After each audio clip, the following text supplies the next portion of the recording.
உதாரணத்தில் ஜெர்மனியில் Martin Luther king அவங்க வந்து ரீஃபார்மேஷன் சீர்திருத்தம் கொண்டு வரும்போது பயங்கர, அதாவது இவ்வளவு காலம் இவர்கள் எல்லாம் மறைந்து கொண்டிருந்தார்கள்.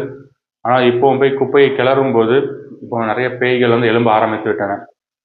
அதை குறித்த நிறைய பேய்களை நம்ம வீடியோவில் பார்த்துருப்பீங்க.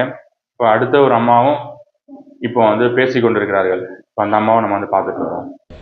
உதாரணத்தில் ஜெர்மனியில் மார்ட்டின் லூத்தர் கிங் அவங்க வந்து ரீஃபார்மேஷன் சீர்திருத்தம் கொண்டு வரும்போது பயங்கர, இதையே கொண்டு தேவன் ஒரு பெரிய சீர்திருத்தத்தை உண்டு பண்ணுவாராம். பாஸ்டர் ஜான் ஜெபராஜ் அவங்க மூலமாகவும் பார்த்துருப்பீங்க. நம்ம என்ன கூறுகிறார் என்றால், ஜான் ஜெபராஜ் மார்ட்டின் லூத்தரோடு கம்பேர் பண்ணி, மார்ட்டின் லூத்தர் எப்படி ஒரு சீர்திருத்தத்தை கொண்டு வந்தாரோ அதே போல ஜான் ஜெபராஜும் இந்த ஜெயிலுக்குள் போய் ஒரு பெரிய சீர்திருத்தத்தை கிறிஸ்தவத்தில் கொண்டு வரப்போகிறார் என்று அந்த அம்மா பேசினத வீடியோவை நீங்க கேட்டிருப்பீங்க. அதாவது இயேசு கிறிஸ்து கொண்டு வராத சீர்திருத்தத்தையா மார்ட்டின் லூத்தர் கொண்டு வந்துட்டாரு, இல்ல இயேசு கிறிஸ்து கொண்டு வராத சீர்திருத்தத்தையா ஜான் ஜெபராஜ் கொண்டு வந்துட்டாரு அப்படின்னா இவர்கள் பாருங்க, எப்பொழுது பார்த்தாலும் ஒரு மனுஷனே ஃபோக்கஸ் பண்ணி காண்பித்து கொண்டிருக்கிறார்கள். அதுதான் நான் கூறினேன், இவர்கள் எல்லாரும் பிசாசுக்கள், இவர்கள் எல்லாரும் அந்தி கிறிஸ்துக்கள். இவர்களுக்கு யாரையும் நீ நம்பி பெய்விடாதீர்கள். இவர்கள் யாரும் உங்களை விடுதலையாக்க மாட்டார்கள். குமாரன் உங்களை விடுதலையாக்கினாலே நீங்கள் மெய்யாக விடுதலை ஆவீர்கள். ஜெபராஜ் போன்றவர்கள் யாரும் தேவனுடைய குமாரர்கள் கிடையாது, ஜாக்கிரதை.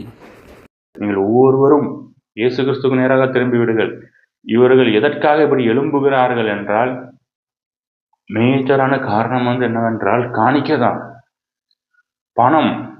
இப்போ ஜான் ஜெபராஜோட வாழ்க்கை வரலாறு எனக்கு தெரியும். அவன் தென்காசியில் ஒரு ஒரு ஏழை குடும்பம் தான். அவன் சின்ன வயசுல சண்டே கிளாஸ் எடுத்து கொண்டு இருந்தான்.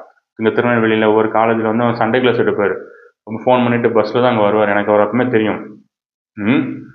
அப்படி இருந்தவர் இப்போ BMW கார்லையும், ஆடி கார்லையும், பென்ஸ் கார்லையும் இப்போ எவ்வளோ இதாக இருக்கிறார் என்றால் காரணம் பணம் தான்.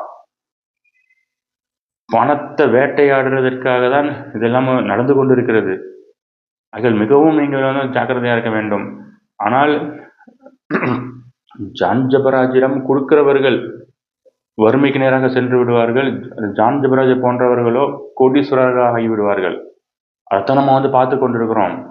இங்கே சென்னையிலலாம் பார்த்தீங்கன்னா ஒரே கோடி கோடியாக கட்டடம் கட்டி கொண்டிருக்கிறார்கள். எப்படி கட்ட முடியும்? நீங்கள் ஒரு வீட்டில் ஒரு வீடை கட்டி பாருங்க, எவ்வளோ அமௌண்ட் செலவாகுது. வீடை ஒரு மெயின்டெனன்ஸ் பண்ணுறதுக்கே 3 லட்ச ரூபா 4 லட்ச ரூபா ஆகுது.